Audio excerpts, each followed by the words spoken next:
오늘은 성공과 하나님의 뜻을 이룸이라는 제목으로 말씀을 나누도록 하겠습니다. 서점에 가보면 그 많은 책들이 주제별 또는 영역별로 배치되어 있습니다. 그런데 갈 때마다 눈에 들어오는 것이 있습니다. 성공에 관한 책들입니다. 그 종류가 한두 가지가 아닙니다. 계속 새로운 책들이 쏟아지고 있습니다. 비슷할 것 같은데 계속 나옵니다. 그래서 제가 곰곰이 생각해 보니까 왜 이렇게 비슷한 것 같은데 새로운 책들이 계속 나오느냐. 첫 번째 보니까요, 아직 성공하지 못한 사람들, 성공에 목마른 사람들이 많다는 것입니다.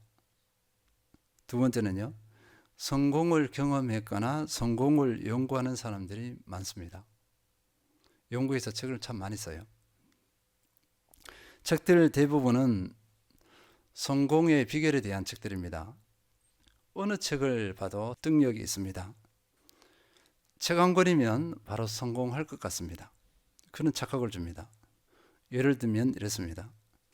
성공하려면 열정이 있어야 한다. 그 동력이 있어야 된다.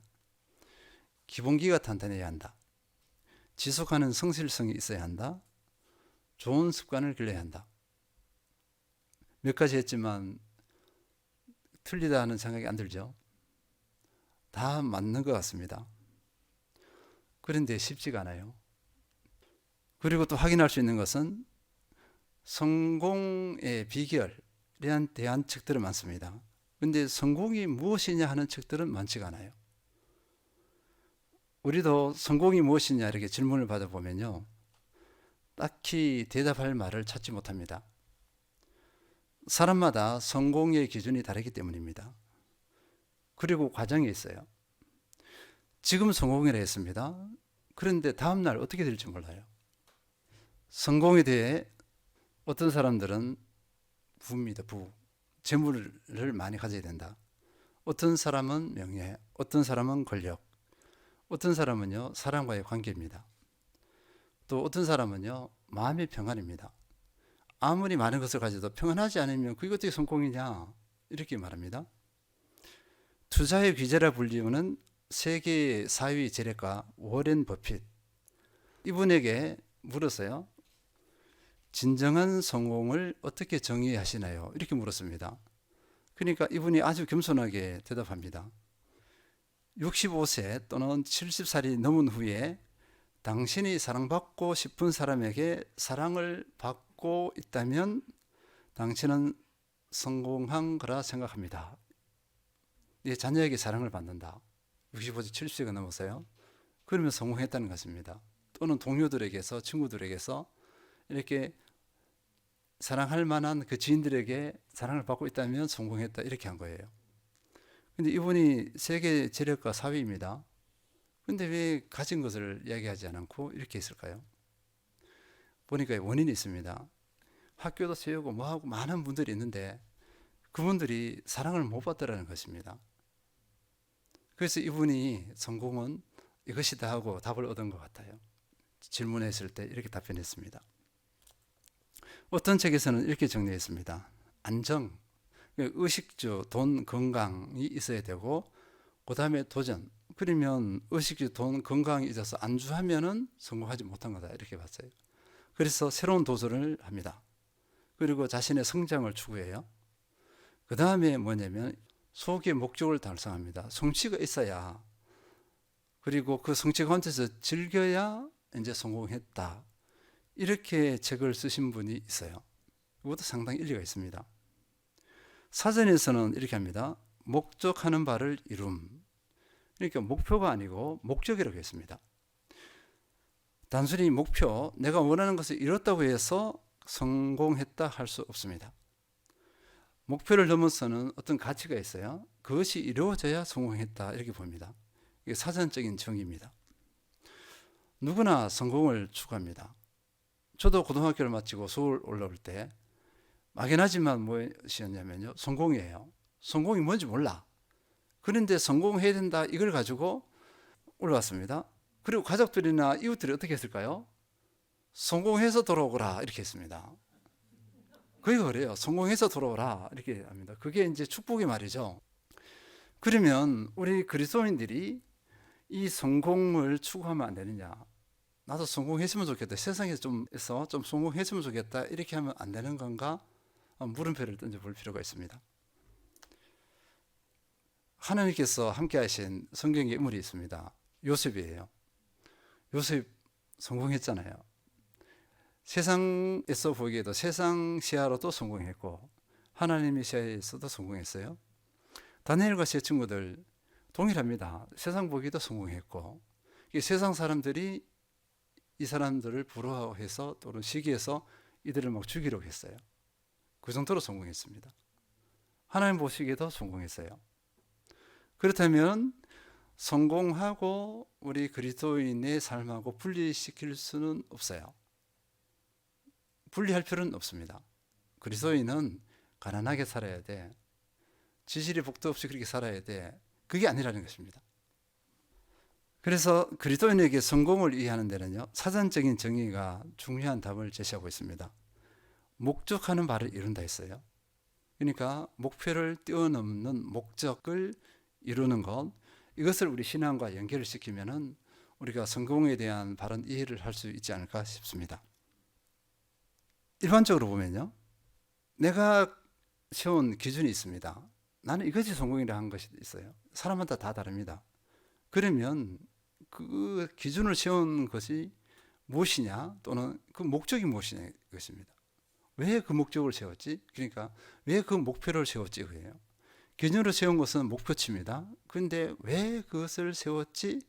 이거는 목적이에요.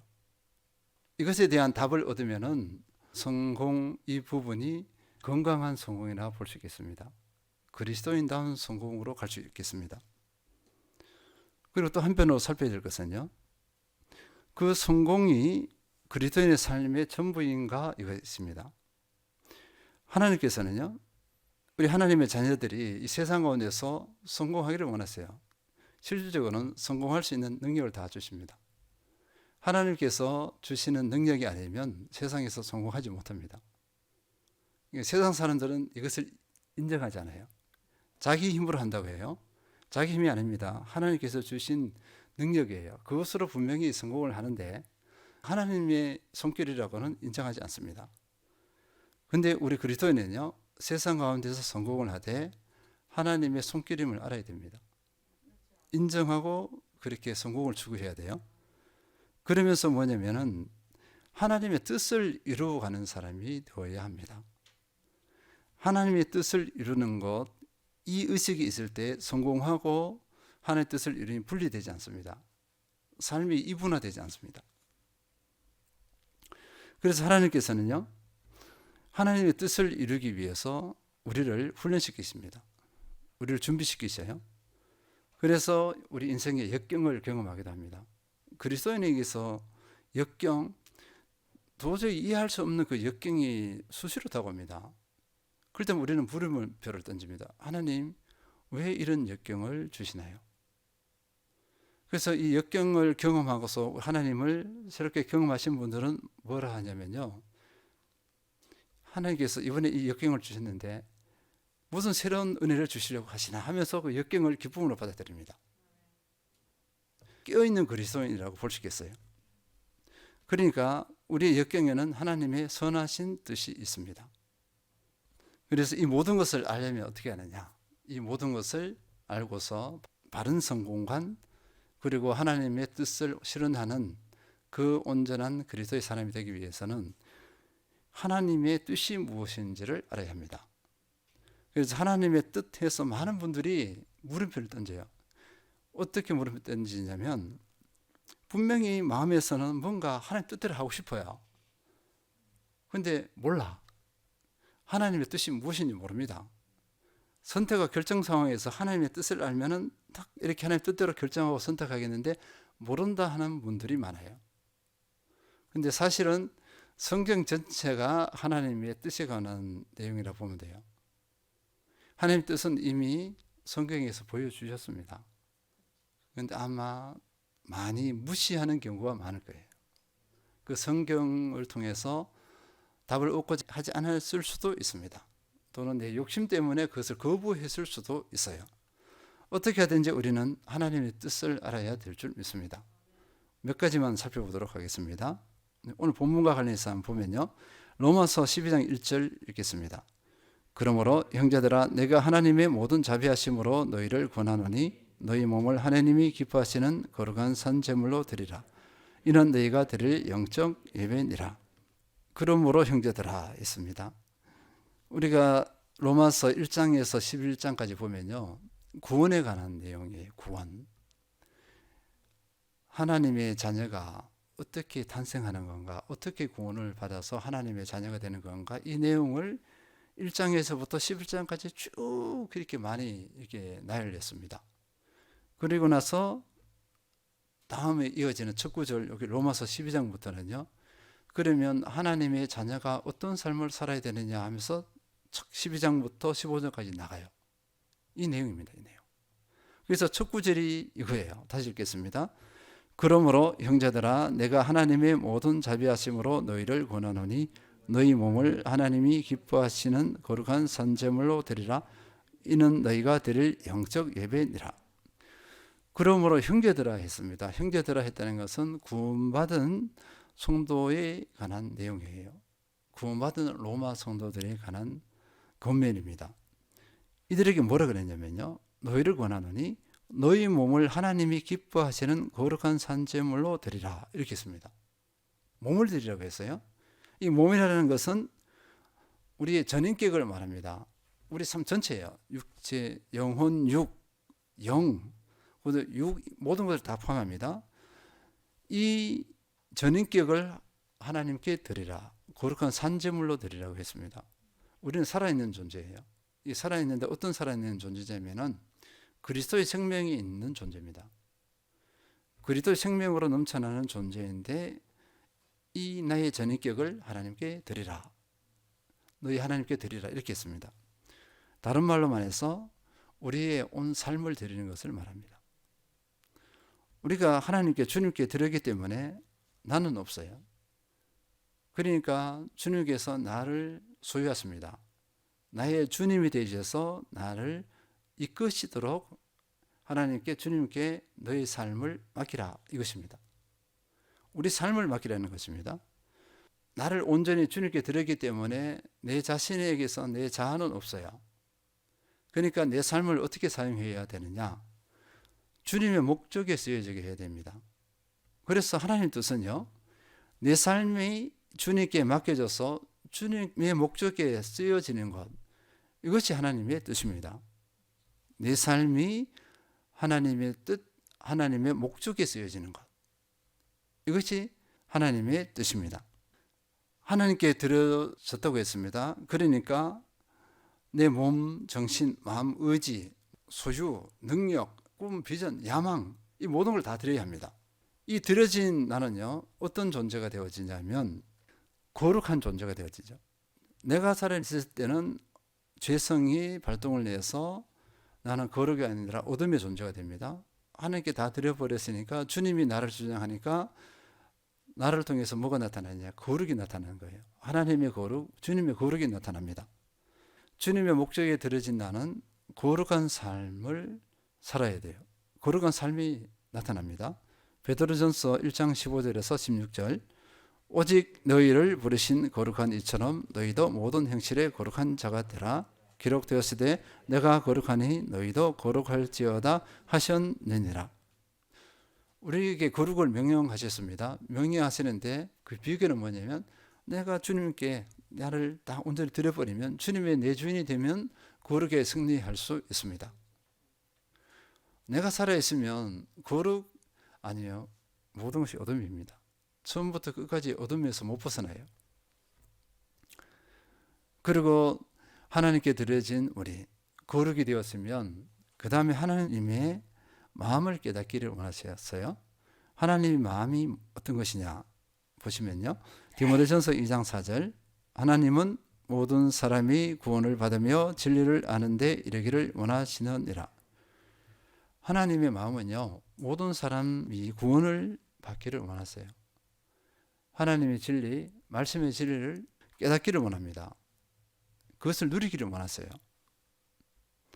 그런데 이 뜻을 이루는 것, 모든 사람이 구원을 받게 하는 하나님의 방법, 방식이 어떤 것이냐 하니까 먼저 택한 우리예요. 택한 백성을 통해서, 택한 우리 자녀들을 통해서 또 다른 사람을 구원하기를 기뻐하셨습니다. 이것이 하나님의 방식이에요. 하나님의 백성을 통해, 자녀를 통해 예비된 다른 백성을 주님께로 인도해서 구원받게 하시는 것, 이것이 하나님의 방식입니다. 그래서 우리를 훈련시키시는 거예요. 훈련시키셔서 어떻게 하냐면요, 파송을 시키죠.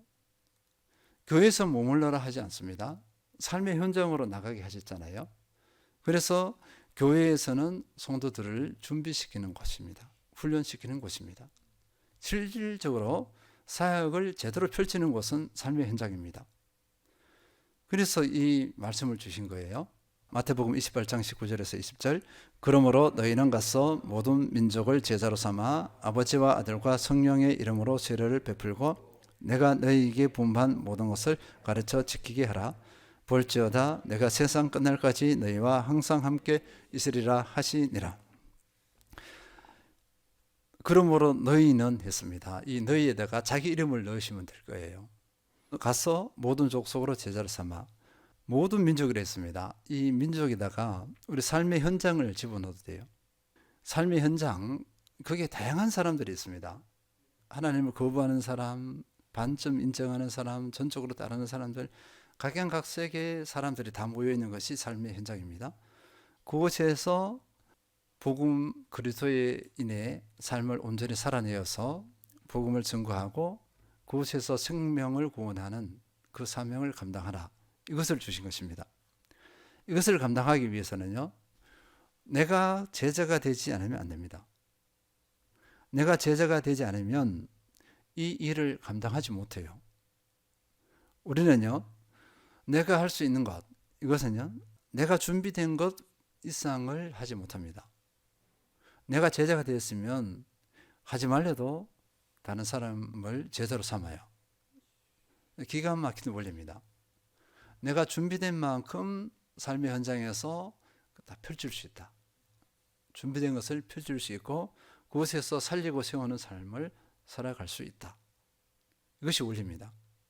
내가 준비 안 된 것 했다면 내가 한 거 아니죠. 성령께서 하신 것입니다.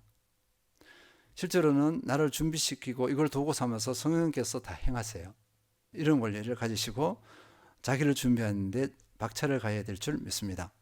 그리고 사람을 살리고 세우는데 박차를 가해야 된다. 그 이전에 준비를 해야 된다. 이렇게 볼 수 있습니다. 그래서 이런 마인드를 가졌다. 성령께서 주신 마음을 가져서 나를 온전히 들여서 우리 주님의 목적대로 살기를 결단했다면 어떻게 하죠? 성공에 대한 원리들이 있잖아요. 그것을 잘 적용시키면 됩니다. 그게 맞아요. 그대로 못해서 그랬지. 그대로 해보세요. 됩니다. 저도 약한 부분이 많아요. 저도 훈련을 많이 해야 됩니다. 열정 가운데 행해야 되잖아요. 추구하는 영혼을 보고 죽든지 말든지 이렇게 해요. 이건 영혼에 대한 열정이 없어요. 열정 있는 사람은 저 추구하는 사람 두고 잠도 못 자요. 잠을 설칩니다. 기도하지 말래도 그 영혼을 위해서 기도하고요. 섬기지 말래도 가서 섬겨요. 그 사람을 살리기 위해서. 열정 있는 사람의 모습이죠. 그러면서 기본기요. 하나님과의 관계의 기본기, 성품의 기본기, 인격의 기본기를 탄탄하게 다듬어 가죠. 그래서 그 사람에게 다가가죠. 그 다음에 나를 준비하는 부분이나 이런 게 지속적으로 합니다. 성실하게 해요. 또 자기 관리를 할 때 좋은 습관을 계속 키워갑니다. 그렇게 자기를 겸비해 가요. 우리는 이런 하나님의 목적, 주님의 목적을 의식하면서 나를 이렇게 훈련하고 준비시켜가는 그한 사람이 되어야 될 줄 믿습니다. 그런데 이런 말을 하거든요. 저 사람이 누가 뭐라 하지 않아. 뭐 별거 아닌 것 같은데 꾸준히 그 기본기를 막 다져가요. 다져가는데 얼마의 시간이 지나면 어떻게 되느냐. 유명한 선수들을 보면 사람들 주시 안 했거든요.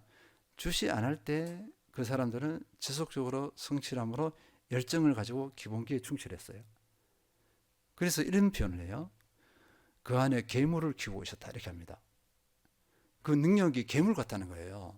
생각지도 못했던 그 능력이 어느 시점이 돼서 탁 나타나는 거죠. 그래서 뭐냐면 우리 안에 선한 괴물이죠. 영혼을 살리고 세울 줄 아는 그런 역량이 강화되어져야 됩니다.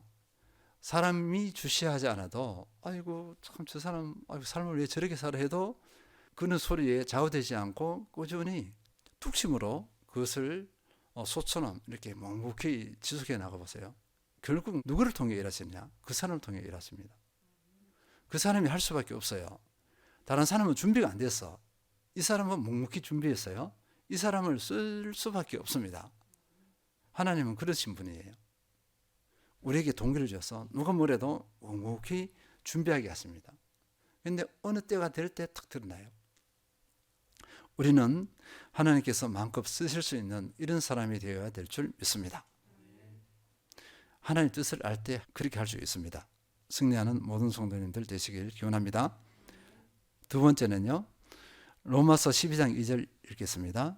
너희는 이 시대를 본받지 말고 오직 마음을 새롭게 함으로 변화를 받아 하나님의 선하시고 기뻐하시고 온전하신 뜻이 무엇인지 분별하도록 하라. 첫 번째 부분입니다. 너희는 이 세대를 본받지 말고 했습니다. 이 세대를 본받지 말라. 그러니까 세상 방식이 아니라 하나님 나라의 삶의 방식으로 살아라 이것입니다. 하나님 나라의 삶의 방식을 따르라 이렇게 했습니다. 성공과 관련해 보겠습니다. 성공이 목적이냐 성공이 수단이냐 한번 질문해 볼 필요가 있어요. 다시요. 왜 성공하려고 하느냐? 세상 가치관은 뭐죠? 성공이 목적입니다. 다른 거 없어요. 내가 목표로 했던 성공이 목적이 되어버립니다. 그러니까 목표하고 수단이 분리가 안 돼요. 성공 내가 이루면 다 끝이에요. 모든 거 있어요. 다 되었다 이렇게 합니다. 그런데요. 이 세상 가치관은요. 목적하고 목표가 하나가 되었기 때문에 그 성공하고자 했던 것 대부분이 뭐냐면 소유 가치관으로 갑니다. 소유 가치관이 잣대가 돼서 행복의 기준이 되고 성공의 기준이 됩니다. 내가 소유한 것이 성공이야. 이꼴 이렇게 해버리죠. 그러니까 그 성공은 하나님의 뜻과 이렇게 분리가 되어 버립니다. 하나가 되지 않아요. 반대로 그 성공이 수단이 되면요. 성공 자체가 목적이 아니라 성공이 하나님을 드러내는 도구가 된다. 하나님께 쓰임받기 위한 하나님의 뜻을 이루는 도구가 된다. 이렇게 하면 어떻게 될까요? 그 성공을 하나님의 뜻을 이루는 도구로서 아름답게 사용해요. 그래서 그 성공이 부패하지 않습니다. 성공이 목적이 되어버리면 하나님 뜻과 분리되어 버리면 성공은 부패해요. 그 성공 때문에 그 사람은 죄를 짓습니다. 어둠의 유혹을 이겨내지 못합니다. 사실인지 모르겠지만요. 월마트 창업자인 샘 월튼 뭐 이런 예화가 자주 쓰여요. 그리고 제가 궁금한 게 사실이냐 아니냐 이거 예화를 써놓고 사실이 아니야. 그러면 그거 어떻게 되겠어요? 그렇죠? 근데 그 글이 있는데 조금 조심스럽지만 보면요. 죽기 전에 병상에 누워 있잖아요. 뭐라고 했냐면은 내가 다 망쳤어 이렇게 했어요. 고백했어요. 내 인생은 실패해서 이렇게 했습니다. 실제로 미국에서 이 샘 월튼이 한동안은요. 전체 부 1위였습니다. 미국에서 1위면 세계 1위 되겠죠. 이 사람이 부 1위였습니다. 그런데 죽기 전에 병원에서 내가 다 망쳤어. 내 인생은 실패했어. 이렇게 했단 말이에요. 가장 성공한 사람인데 본인은 실패했다고 했습니다. 몇 가지 있는데요. 일에 빠져서 일밖에 몰랐잖아요. 손자들이 있는데 아이들 이름을 절반밖에 몰라. 마음 터놓고 얘기할 수 있는 사람, 친구가 한 명도 없었대요. 모든 관계는 뭐냐면 일을 위한 사람들을 이들의 전화번호만 기억하고 있었고 삶을 나눌 수 있는 거 터놓고 얘기 나눌 수 있는 친구가 한 명도 없었다고 합니다. 병상에 가보니까 내가 망쳐서 나는 실패해서 이렇게 했다고 해요. 그래서 살펴봐야 됩니다. 내가 세상 방식을 따르느냐 하나님의 삶의 방식을 따르느냐. 고린도전서 10장 31절 그런즉 너희가 먹든지 마시든지 무엇을 하든지 다 하나님의 영광을 위하여 하라. 하나님 나라의 삶의 방식으로 하면 이것과 바로 연결될 수밖에 없어요. 뭐냐면 하나님의 영광을 위하여. 이것을 바탕으로 하면요, 그 결과물이 전부 다 하나님 나라의 삶의 방식이 되어집니다. 하나님께 영광인데 일반적으로 어떻게 하죠? 성공을 위해서 나를 과시하잖아요. 나를 드러내는 것입니다. 주보에 나오는 예화인데요, 많은 크리스천 젊은이들에게 사랑과 존경을 받는 찬양 사역자가 있었어요. 찬양 가수 이렇게 하는데, 여러분 청년들 세계를 아시는지 모르겠네요. 영웅입니다. 그분들의 말 한마디가 엄청난 영향력을 미치고 있어요. 청년들이 많이 추종합니다. 그 사람들을. 그 찬양 사역자가 있으면 다른 교회를 떠나서 그쪽으로 옮겨버립니다. 그 정도예요. 그리고 찬양 사역을 잘하는 교회에 막 옮겨갑니다. 근데 어느 날 이 사역자가 찬양 집회를 인도하고 나서 눈물을 흘리면서 고백했다 그래요. 찬양 집회를 인도했는데 집회 후에 남는 것은 허무뿐이었다. 왜냐하면 찬양 집회하면서 사람들의 와 환호성이 있잖아요. 주시하는 것이 뭐냐면 그 맛으로 한 거죠. 그 맛으로. 하나님을 찬양했는데 자기가 주목을 받아. 하나님의 영광이 아니었어요. 그래서 공허함이죠. 제가 공연을 갔었습니다. 생애 처음으로 갔는데 소양이라는 가수예요. 근데 그 공연에서 그 믿는 사람이 아니라 일반 사람들이 오잖아요. 근데 절반 이상 거의 3분의 2가 뭐냐면 찬양입니다. 찬양이었어요. 우리가 부르는 그런 곡들이었습니다. 찬양곡인데 그 사람들은 그 곡이 찬양인지 아닌지 모르겠는데 막 환호를 하더라고요. 워낙 가창력이 좋으니까. 그리고 또 들었는데 우리 집사님이 얘기해 주셨는데요, 일본에 있는 기획사 있잖아요. 음반 기획사가 소양에게 이렇게 계약을 하자 했는데 소양이 거부했다고 해요. 왜냐하면 거기 계약을 하게 되면 거기 계획에 의해서 움직이잖아요. 그 프로그램에 의해서 끌려가게 되잖아요. 자유한 시간이 없고 그 다음에 하나님을 찬양해야 되는데 아마 그 시간을 못 가질 거예요. 그래서 거부하지 않았나 싶어요. 판단하기는 그렇지만 이분은 그래도 하나님의 영광을 위한 그 마인드 의식이 견고히 섰다, 이렇게 볼 수 있겠습니다. 이것이 아름답잖아요. 그리고 또 교회에 대해서 얘기를 한번 해볼 필요가 있는데요, 목회에 성공하셨네요, 실패했네요, 이런 이야기를 자주 합니다. 성공했다는 잣대가 무엇이었을까요? 교회 규모, 사람 수, 교회 건물, 그리고 헌금, 이런 것으로 이렇게 평가하는 경우가 많습니다. 그래서 많은 목회자들이 유혹에 빠지죠. 건물을 새로 지어요. 그래서 오버해서 부도가 나기도 하고 이런 교회들이 한두 개가 아닙니다. 반대로요, 목회 성공이라는 개념을 외형으로 안 보고 한 사람을 존중하고 사랑하고 그리고 그 사람에게 온전히 투자해서 그 한 사람을 그리스도의 온전한 제자로 세워나가는 것이 성공의 잣대가 되었다면 어떻게 할까요? 한 영혼에 집중합니다. 교회의 외형에 치중하지 않아요. 목회이든 개인의 삶이든 마찬가지일 거예요. 나의 성공의 기준이 무엇이냐에 따라서 거의 좌우됩니다. 승리하는 모든 성도님들 되시길 기원합니다. 세 번째요, 로마서 12장 2절 다시 읽겠습니다. 너희는 이 세대를 본받지 말고 오직 마음을 새롭게 함으로 변화를 받아 하나님의 선하시고 기뻐하시고 온전하신 뜻이 무엇인지 분별하도록 하라. 세 번째는요, 뭐라고 했냐면요, 오직 마음을 새롭게 함으로 변화를 받아 했습니다. 마음을 새롭게 함으로 변화를 받는다는 것은 예수님을 닮아감입니다.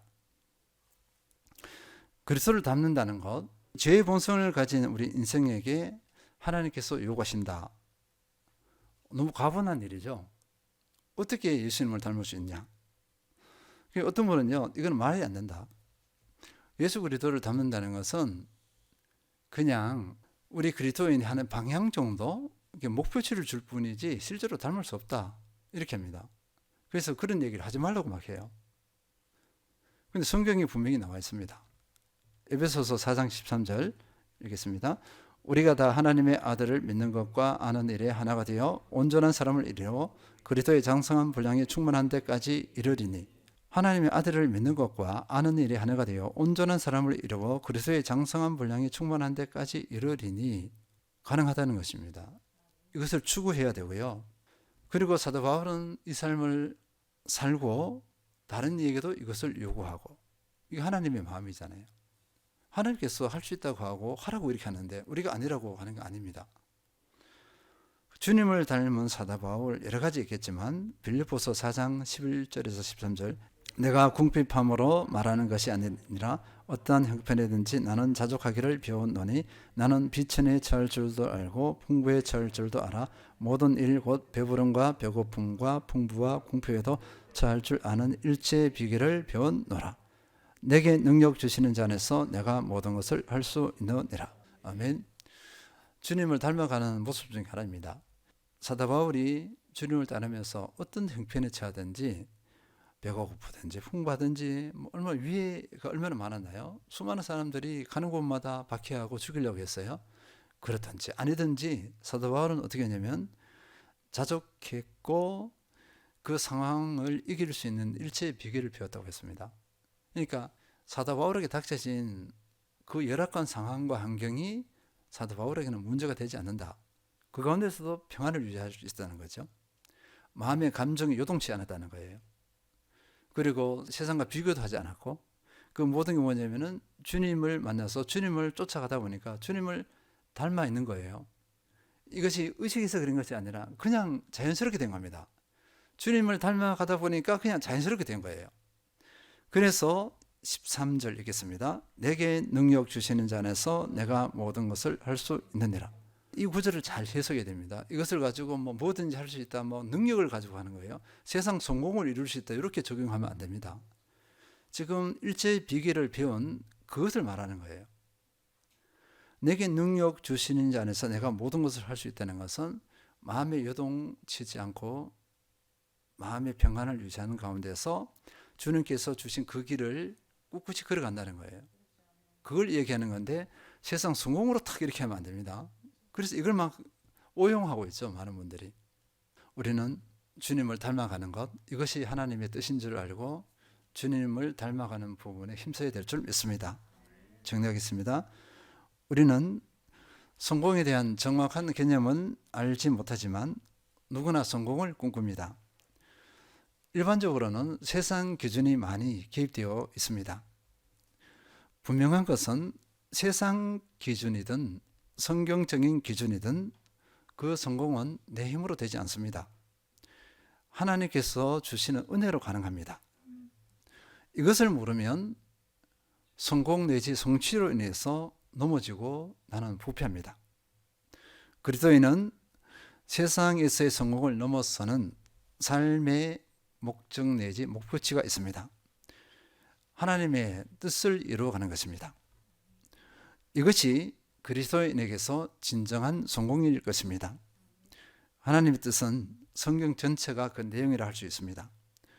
그 중에 몇을 보면요. 첫째, 내 삶이 주님께 맡겨져 주님의 목적에 쓰여지는 것입니다. 둘째, 세상 방식이 아니라 하나님 나라의 삶의 방식을 따르는 것입니다. 셋째, 그리스도를 닮아가는 것입니다. 로마서 12장 2절, 너희는 이 세대를 본받지 말고 오직 마음을 새롭게 함으로 변화를 받아 하나님의 선하시고 기뻐하시고 온전하신 뜻이 무엇인지 분별하도록 하라. 빌립보서 4장 13절, 내게 능력 주시는 자 안에서 내가 모든 것을 할 수 있느니라. 능력을 주시는 주님 안에서 세상에서 성공하는 것을 넘어 하나님의 뜻을 다 이루어가는 진정한 성공의 주인공 되시는 모든 성도님들 되시길 축원드립니다.